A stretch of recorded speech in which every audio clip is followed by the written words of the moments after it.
senhor presidente da Assembleia Geral, Abdullah Shahid, senhor secretário-geral das Nações Unidas, Antônio Guterres, senhores chefes de Estado e de Governo e demais chefes de delegação, senhoras e senhores, é uma honra abrir novamente a Assembleia Geral das Nações Unidas.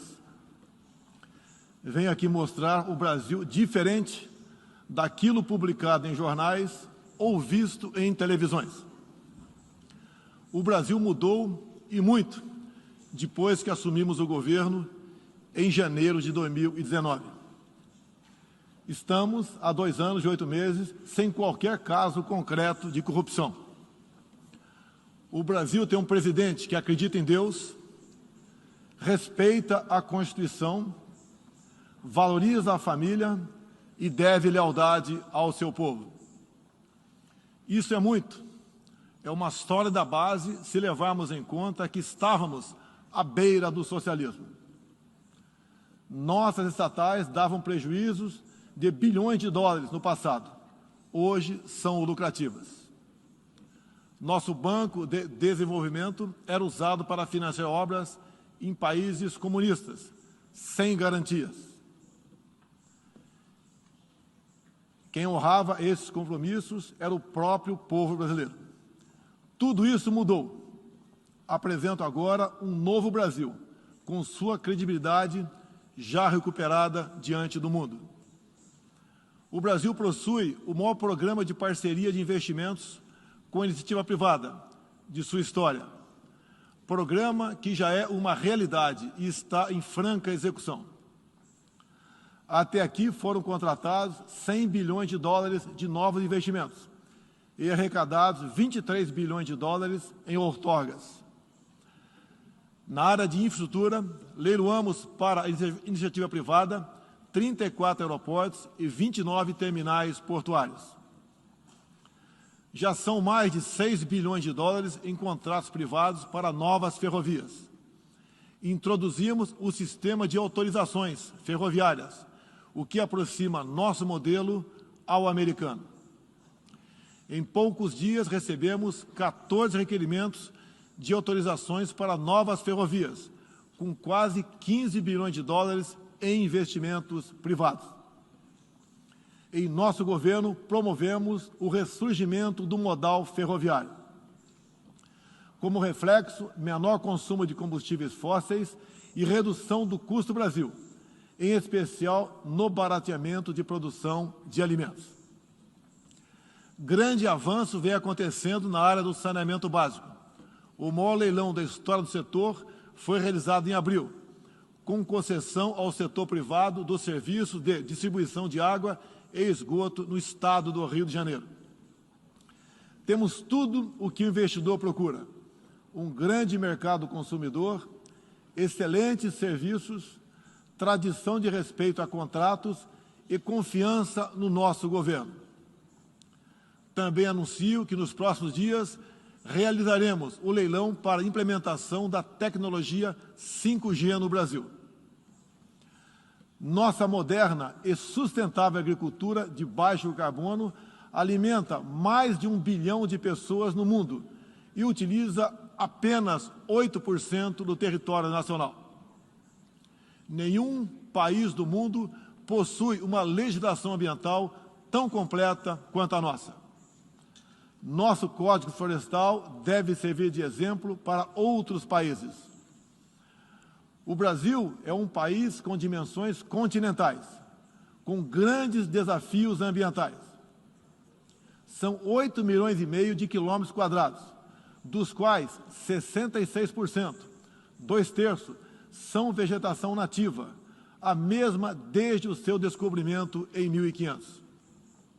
Somente no bioma amazônico, 84% da floresta está intacta, abrigando a maior biodiversidade do planeta. Lembro que a região amazônica equivale à área de toda a Europa Ocidental. Antecipamos de 2060 para 2050 o objetivo de alcançar a neutralidade climática.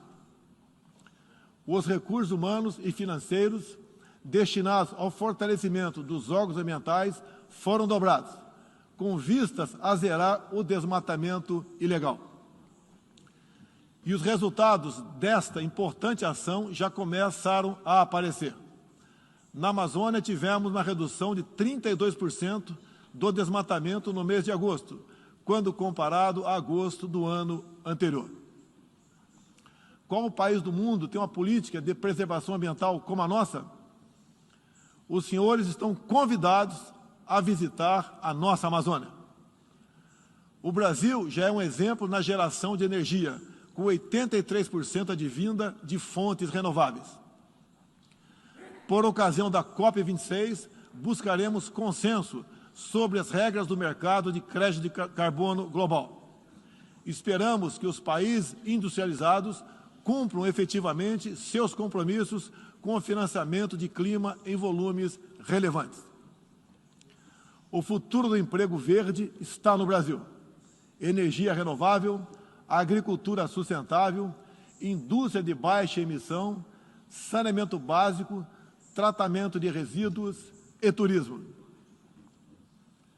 Ratificamos a Convenção Interamericana contra o Racismo e formas correlatas de intolerância.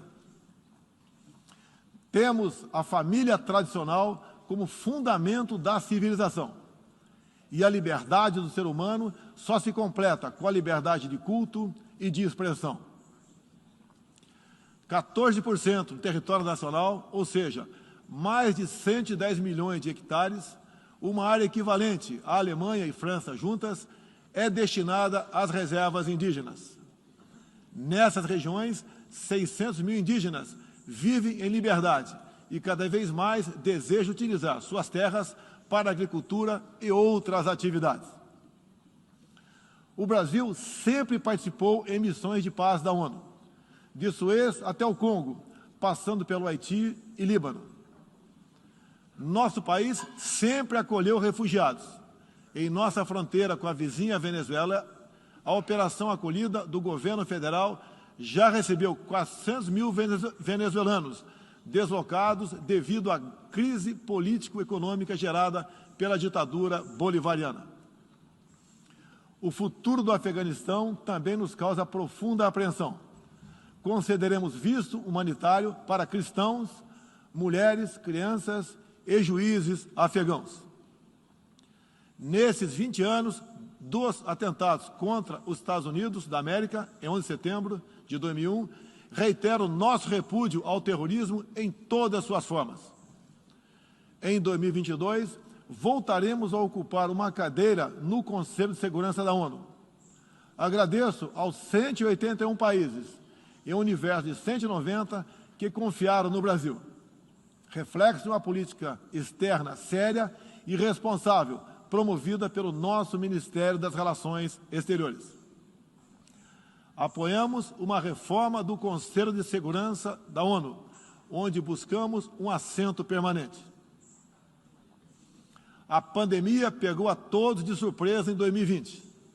Lamentamos todas as mortes ocorridas no Brasil e no mundo. Sempre defendi combater o vírus e o desemprego de forma simultânea e com a mesma responsabilidade. As medidas de isolamento e lockdown deixaram um legado de inflação, em especial nos gêneros alimentícios no mundo todo. No Brasil, para atender aqueles mais humildes, obrigados a ficar em casa por decisão de governadores e prefeitos e que perderam sua renda, concedemos um auxílio emergencial de $800 para 68 milhões de pessoas em 2020.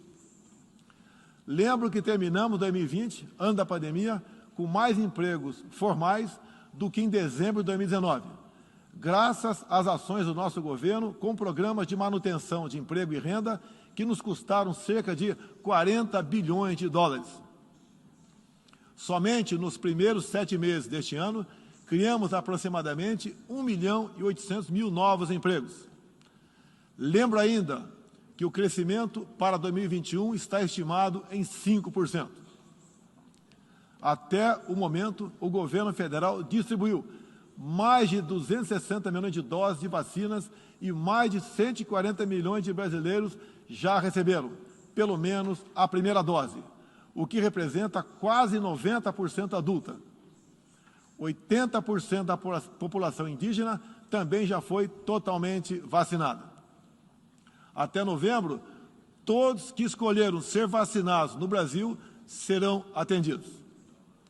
Apoiamos a vacinação. Contudo, o nosso governo tem se posicionado contrário ao passaporte sanitário ou a qualquer obrigação relacionada à vacina. Desde o início da pandemia, apoiamos a autonomia do médico na busca do tratamento precoce, seguindo recomendação do nosso Conselho Federal de Medicina. Eu mesmo fui um desses que fez tratamento inicial. Respeitamos a relação médico-paciente na decisão da medicação a ser utilizada e no seu uso off-label. Não entendemos porque muitos países, juntamente com grande parte da mídia, se colocaram contra o tratamento inicial. A história e a ciência saberão responsabilizar a todos. No último 7 de setembro, data da nossa independência, milhões de brasileiros, de forma pacífica e patriótica, foram às ruas, na maior manifestação de nossa história.